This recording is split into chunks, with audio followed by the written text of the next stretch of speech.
24 ঘন্টায় যার কখনো আল্লাহর কথা মনে পড়ে না, এ তোর কেমন জীবন বেটা? তুই কিসের মুসলমান বেটা?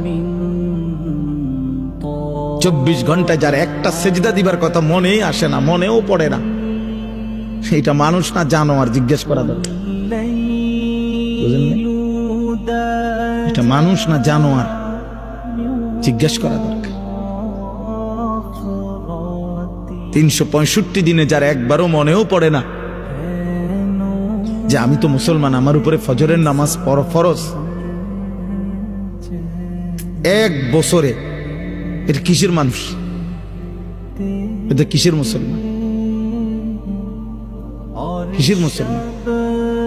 ভাত খায়, ঘুম যায়, পেশাব পায়খানা করতে, তো এগুলা তো সকলেরই পূরণ হয় বেটা। দুনিয়া ভোগ করে, আরে তো দুনিয়া তো জানোয়ারও ভোগ করে, দুনিয়া তো গরু ছাগলও ভোগ করে মিয়া। দুনিয়া ভোগ করে আশ্চর্য কি?